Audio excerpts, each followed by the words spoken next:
नमस्कार, मी रेणुका. तर तुम्हा सर्वांचा म्हणजे यूट्यूब चॅनलमध्ये फार फार स्वागत आहे. तर आजच्या व्हिडिओमध्ये मी तुमच्यासाठी कांद्यापासून बनवलेली एक रुचकर अशी रेसिपी घेऊन आलेली आहे, जी तुम्ही नाश्त्याला, दुपारच्या वेळी आणि रात्रीच्या वेळी जेवणामध्ये बनवून खाऊ शकता. तर मग उशीर कशाचा, चला सुरू करूया आजचा व्हिडिओ. मग ही रेसिपी बनवण्यासाठी मी इथे 4 कांदे घेतलेले आहेत. ते कांदे आपल्याला थोडे बारीक साईजचे घ्यायचे आहेत. त्यानंतर त्या कांद्याची आपल्याला साले काढायची आहेत आणि अशा पीसेसमध्ये हे कांदे आपल्याला आता कट करून घ्यायचे आहेत. तर तुम्ही हे कांदे लांब साईजमध्ये पण कट करून घेऊ शकता. तर अशा पद्धतीने मी हे सगळे कांदे इथे कट करून घेतलेले आहेत.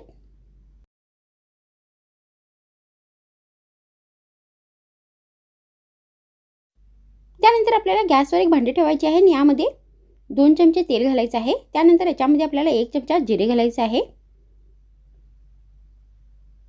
व जिरे फ्राय झाल्यानंतर आपल्याला याच्यामध्ये 1 चमचा बारीक चिरलेला लसूण घालायचा आहे. तर तुम्ही ते लसूण पेस्टचा पण वापर करू शकता.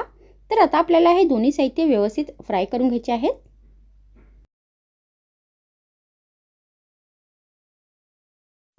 मग हे दोन्ही साहित्य व्यवस्थित फ्राय झाल्यानंतर आपल्याला याच्यामध्ये चवीनुसार लांब साईजमध्ये कट केलेली हिरवी मिरची घालायची आहे. तर तुम्ही ही मिरची बारीक साईजमध्ये पण कट करून घेऊ शकता. त्यानंतर आता ही मिरची पण आपल्याला व्यवस्थित या तेलामध्ये फ्राय करून घ्यायची आहेत. मग आता इथे सगळे साहित्य व्यवस्थित फ्राय झालेले आहेत. त्यानंतर याच्यामध्ये आता आपल्याला कट केलेले हे सगळे कांदे घालायचे आहेत.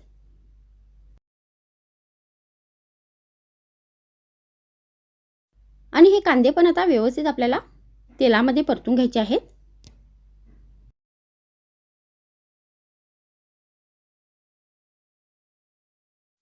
त्यानंतर आपल्याला याच्यामध्ये चवीनुसार मीठ घालायचं आहे.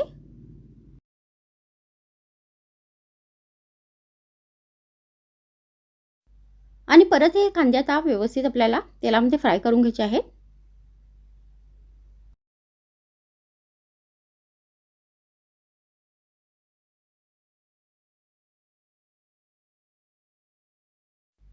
तर आता इथे हे कांदे व्यवस्थित फ्राय झालेले आहेत.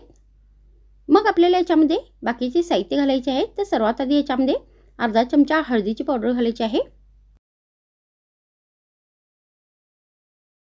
त्यानंतर यामध्ये चवीनुसार लाल मिरचीची पावडर घालायची आहे.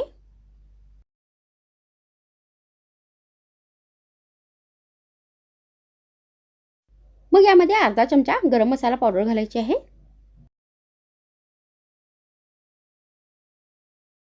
त्यानंतर यामध्ये अर्धा चमचा धने पावडर घालायची आहे.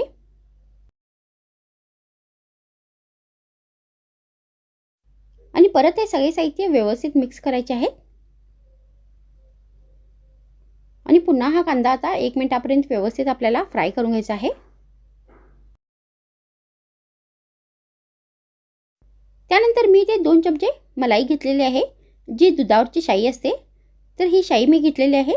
तर आता आपल्याला ही शाई व्यवस्थित फेटून या साहित्यामध्ये घालायची आहे. आणि परत हे सगळे साहित्य व्यवस्थित मिक्स करायचं आहे. आणि आता ही भाजी आपल्याला 1 मिनिटापर्यंत परत परतून घ्यायची आहे.